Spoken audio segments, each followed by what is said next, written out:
चलिए आज आपको एक ऐसी कहानी की दुनिया में ले चलते हैं जहां एक सीधे साधे किसान पति पत्नी की मुलाकात एक जादुई जीव से होती है और फिर उनकी जिंदगी पहले जैसी कभी नहीं रहती। ये कहानी है वफादारी, त्याग और उस प्यार की जो हर मुश्किल से बड़ा होता है। तो कहानी शुरू होती है एक जंगल से, जहां जगदीश नाम के एक बहुत ही दयालु किसान और उसकी पत्नी चंपा को एक जख्मी घोड़ा मिलता है। वो जैसे ही उसकी मदद के लिए आगे बढ़ते हैं, घोड़ा इंसानी आवाज में बोल पड़ता है, डरो मत, मुझ पर विश्वास करो। बस ये 3 शब्द उनकी पूरी जिंदगी को बदलने वाले थे। वो घोड़ा उन्हें बताता है कि वो दरअसल किसी दूसरी दुनिया से आया है और यहां आकर रास्ता भटक गया है। जगदीश और चंपा का डर उनकी दया के आगे छोटा पड़ जाता है और वो उसे अपने घर ले आते हैं। उस घोड़े को देखकर चंपा तो इतनी भावुक हो जाती है कि वो कहती है, इसे देखकर तो ऐसा लग रहा है मानो मेरा खोया हुआ बेटा ही लौट आया हो। पर ये जो सुकून था ना, ये ज्यादा दिन तक टिकने वाला नहीं था। बहुत जल्द एक लालची साहूकार और एक बेचारा मजबूर पड़ोसी उनकी इस नई नई खुशी और दया की परीक्षा लेने आ पहुंचते हैं। और यहीं पर हमें इंसानियत के 2 बिल्कुल अलग चेहरे देखने को मिलते हैं। देखिए, एक तरफ वो लालची साहूकार है जो कर्ज के बदले उस घोड़े को ही छीन लेना चाहता है, और दूसरी तरफ है चंपा जो उस बेजुबान जानवर को बचाने के लिए अपनी मां की आखिरी निशानी, अपने सबसे कीमती गहने तक देने के लिए तैयार हो जाती है। इसके बाद घोड़ा एक बार फिर अपनी जादुई ताकत दिखाता है। वो अपने पड़ोसी काका को, जो गरीबी के कारण अपनी जान देने जा रहा था, उसे उस मुश्किल से बाहर निकालता है। लेकिन हाँ, एक शर्त जरूर रखता है कि उसकी शक्तियों का राज हमेशा राज ही रहेगा।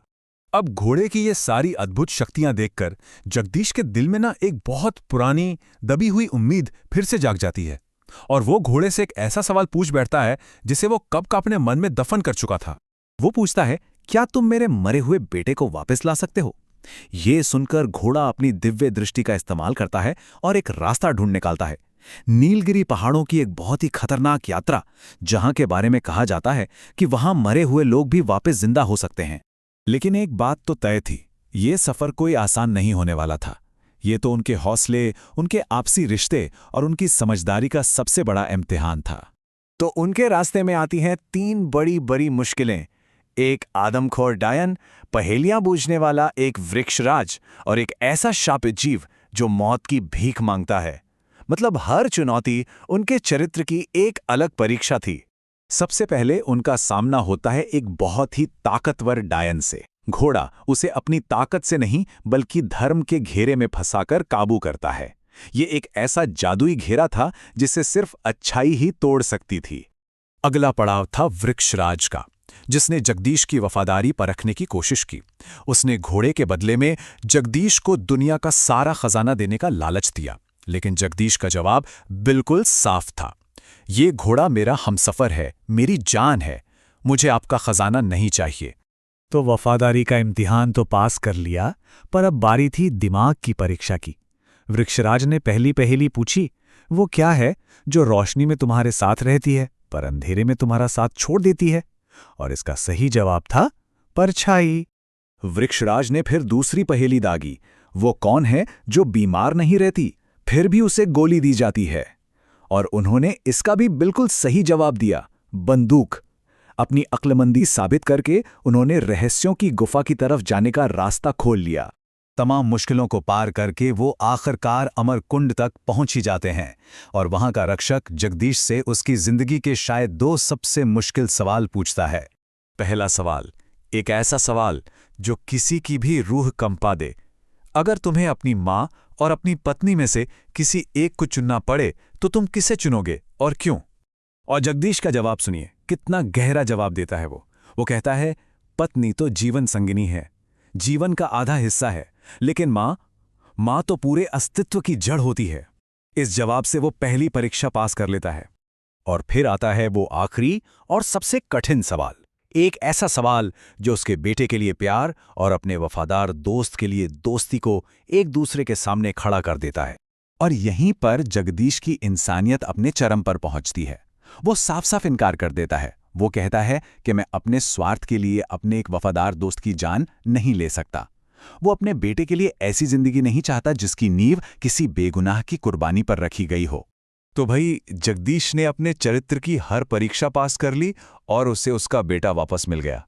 सब खुशी खुशी घर लौटते हैं। पर रुकिए, कहानी अभी खत्म नहीं हुई है। एक आखिरी मोड़ अभी बाकी था।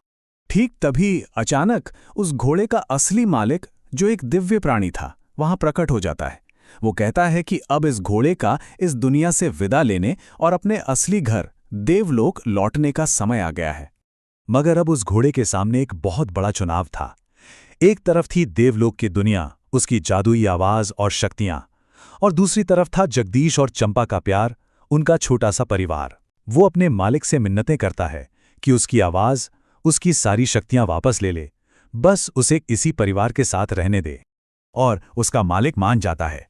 वो जादुई बोलने वाला घोड़ा हमेशा के लिए एक साधारण बेजुबान जानवर बन जाता है। उसने अपनी सारी दिव्यता, अपना सब कुछ सिर्फ एक परिवार के प्यार के लिए कुर्बान कर दिया। और इस तरह ये कहानी पूरी होती है। वो घोड़ा, जिसे अब प्यार से पवन वेग नाम दिया गया था, हमेशा के लिए उसी परिवार का हिस्सा बनकर खुशी खुशी रहने लगता है। ये कहानी साबित करती है कि आखिर में जीत हमेशा इंसानियत और दया की ही होती है। ये कमाल की कहानी हमें एक बहुत गहरी बात सोचने पर मजबूर कर देती है कि शायद दुनिया का सबसे बड़ा जादू कोई दैवीय शक्ति या चमत्कार नहीं, बल्कि प्यार और वफादारी के वो सच्चे बंधन हैं जो हम एक दूसरे से जोड़ते हैं। सच में प्यार से बड़ा कोई जादू होता है भला?